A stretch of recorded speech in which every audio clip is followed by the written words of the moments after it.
Hello student, हाय। कैसे हो आप? आज हम ह्यूमन रिप्रोडक्शन में जो main topic, the most important topic, वो है ह्यूमन फर्टिलाइजेशन। बहुत इम्पॉर्टेंट टॉपिक है। मेरा नाम डॉक्टर संदीप जी और मैं आपका बायो का टीचर। तो उससे पहले अगर हम ह्यूमन फर्टिलाइजेशन की बात करें, सबसे पहले ये पता होना चाहिए कि फर्टिलाइजेशन होता क्या है। फर्टिलाइजेशन होता क्या है?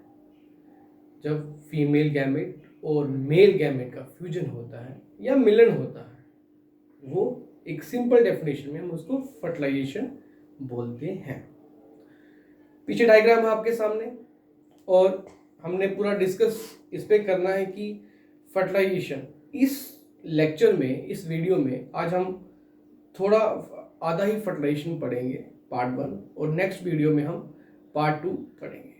तो जब हम ओवम या सेकेंडरी oocyte की बात करेंगे, जब हम स्पर्म की बात करेंगे, तो पूरा मेथड क्या है, कैसे वो मूव होता है, दोनों फीमेल रिप्रोडक्टिव सिस्टम में स्पर्म की कैसे मूवमेंट होती है।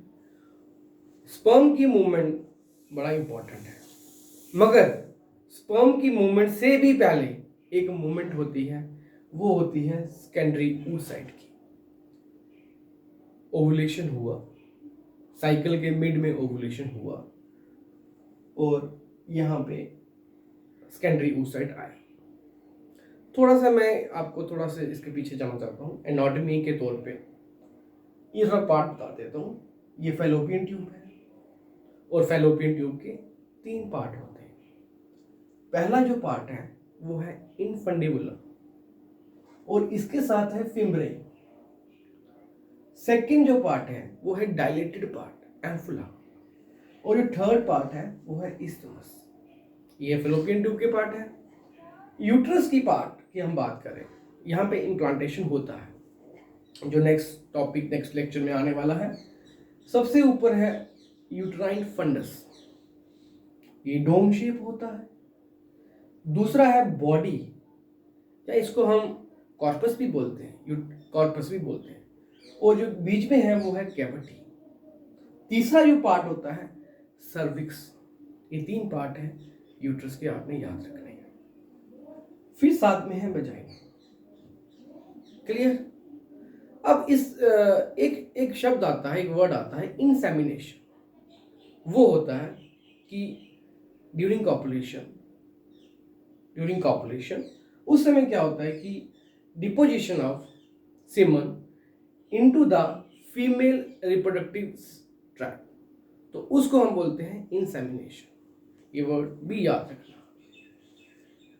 स्पर्म यहां से मूव करते करते यहां पहुंचते हैं, मगर उससे पहले मैंने आपको बताया कि सेकेंडरी oocyte का यहां से मूव किया, यहां जाएगा, और जो फर्टिलाइजेशन होगी वो एम्पुला और इस्थमस जंक्शन में होगी। ये आपने एक शब्द याद रखना, ये एमसीक्यू में पूछा जाता है, नीट में पूछा जाता है।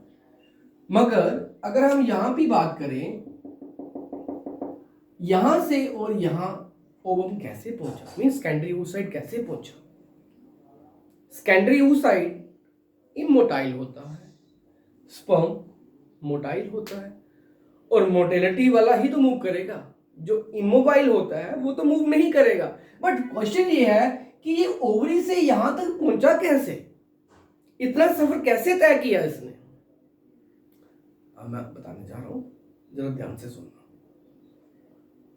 यहां से क्या हुआ, जैसे ही ओवम रिलीज हुआ, यहाँ पे जो फिमरे हैं वो ओवुलेशन के टाइम बहुत एक्टिव हो जाते हैं, उनकी स्लीपिंग मूवमेंट ज़्यादा फास्ट हो जाती है, नेचुरल है, और ये बिल्कुल ओवरी के ऊपर मूव करने स्टार्ट हो जाती है। ऐसे जैसे ओवुलेशन हुआ वो ये पिक कर लेगा और यहाँ पे पहुंच जाएगा, फिम्बरी उसको ले लेगा। ठीक है? फिम्बरी के जो अंदर जो लेयर है वो म्यूकस लाइनिंग होती है और उसमें सिलिया होते हैं। फिर आगे सिलिया की मूवमेंट स्टार्ट हो जाती है और यहाँ सेकेंडरी oocyte यहाँ पहुंच जाता है। ठीक है? ये एक सिंपल, अभी तक मैंने आधे पार्ट पे ही पहुंचाया है, अभी इन 2 जंक्शन के बीच में नहीं पहुंचाया है। तो जो लाइनिंग होती है सिलिया भी इंपॉर्टेंट रोल करता है, और जो स्वीपिंग मूवमेंट होती है फेमोराई की वो भी मूव करता है, इंपॉर्टेंट रोल प्ले करता है। अगर ऐसा नहीं होगा ओवुलेशन के टाइम पे, स्वीपिंग मूवमेंट नहीं होगी, तो हो सकता है सेकेंडरी oocyte पेरिटोनियल कैविटी में चला जाए। पॉइंट को समझ रहे हो ना? अब यहां कैसे पहुंचेगा? यहां पहुंचने के लिए यहां पे एक प्रोसेस होता है, पेरिस्टालिसिस मूवमेंट, जिसको हम पेरिस्टालिसिस होती क्या है? Contraction and relaxation. This is the relaxation, this is the contraction, this is the peristalsis. तो यहां से सेकेंडरी oocyte यहां पहुंचा, ठीक है। अगर हम oocyte, सेकेंडरी oocyte तो मैंने आपके सामने पहुंचा दिया। अब स्पर्म का इंसेमिनेशन भी मैंने बताया कि यहाँ पे वेजाइना में डिपोजिशन हो जाता है। स्पर्म मोटाइल है, ठीक है। स्पर्म ने पूरी बॉडी, पूरे ट्रैक में मूव करना, यहाँ पहुंचना है। स्पर्म में फ्लैचुला है, स्पर्म में एनर्जी देने वाला फ्रक्टोज शुगर है।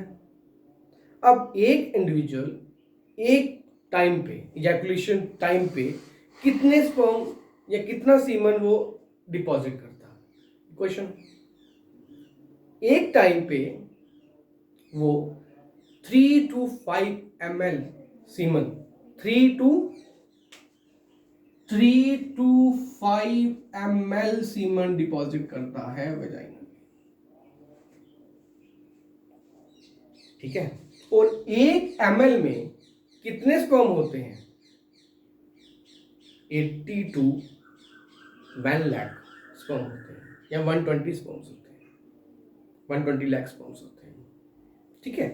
तो आप मैथमेटिकली देख लो कि कितने 5 ml में कितने स्पर्म हो सकते हैं। 200 मिलियन हो सकते हैं, 250 मिलियन भी हो सकते हैं, 300 मिलियन भी हो सकते हैं। तो ये एक एवरेज जो हम लेके चलते हैं कि इतने स्पर्म होते हैं, बट जो ml है वो सीमन है, क्योंकि सीमन में ही स्पर्म होते हैं। अब यहां पे पहुंचा, वेजाइना में पहुंचा स्पर्म।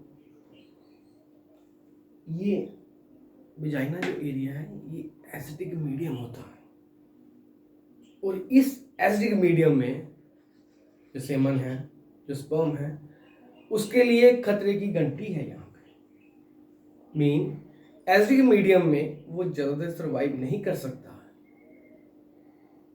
ज्यादातर स्पर्म यहाँ पे ही खत्म हो जाते हैं, डैमेज हो जाते हैं एसिडिक मीडियम में। और वेजाइना में एसिडिक मीडियम क्यों है? यूट्रस में एल्कलीन मीडियम है, और वेजाइना में एसिडिक मीडियम क्यों है?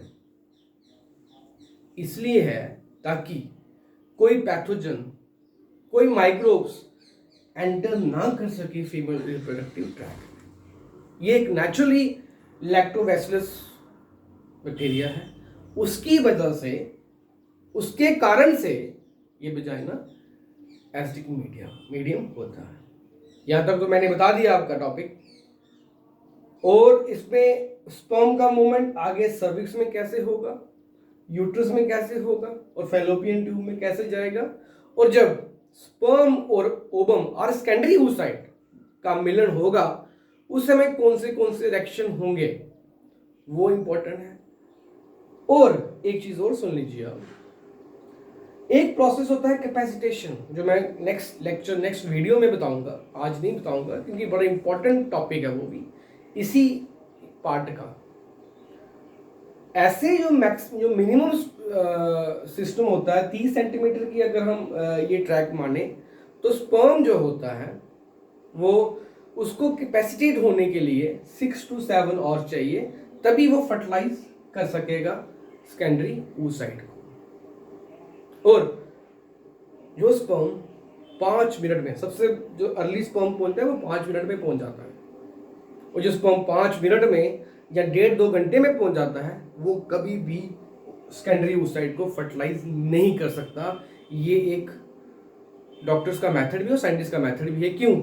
एक पैटेड डिश में अगर आप ओवम लो, सेकेंडरी oocyte लो, और फ्रेशली इजैकुलेट वाला स्पर्म लो, और फर्टिलाइज कराने की कोशिश करो, वो फर्टिलाइज नहीं होगा। सेकेंडरी oocyte फर्टिलाइजेशन नहीं होगी दोनों के बीच में, फर्टिलाइजेशन होती है जब दोनों का मिलन होता है, वो फर्टिलाइजेशन नहीं होगी। एक चीज़ और आपने याद रखनी है, छोटी सी चीज़ बताना चाहता हूँ ताकि अगले लेक्चर में काम आएगी। ये मान लो सेकेंडरी oocyte है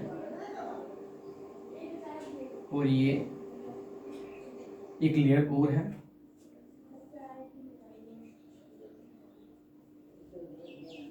ये आपने याद रखना है, नेक्स्ट में काम आएगा नेक्स्ट वीडियो में।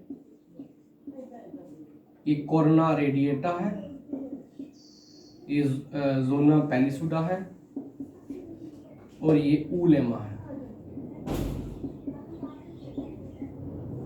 oocyte की जो इसकी लेयर है, जो सेकेंडरी oocyte की, उसको ऊलेमा कहते हैं, जो मेम्ब्रेन होता है। जोना पैलिसुडा लेयर है जो ग्लाइकोप्रोटीन से बनी हुई है, और जो बाहर जो एक लेयर है कोरोना रेडिएटा, क्योंकि आ गया अगले लेक्चर में इस लेयर का भी रोल है, कैपेसिटेशन के बाद इसी लेयर को तोड़ा जाता है। तो आज का लेक्चर कैसा लगा? आप इस लेक्चर को लाइक करें, शेयर करें, सब्सक्राइब करें और जिसको नीड है वहां तक पहुंचाने की कोशिश करें। तो ये बड़ा इंपॉर्टेंट लेक्चर है, इसको थोड़ा ध्यान से, अगर एक बार समझ नहीं आता तो बार बार रिपीट करके इसको पढ़ें। And thank you and all the best इस लेक्चर को सुनने के लिए, आगे और नए लेक्चर सुनने के लिए। Thank you.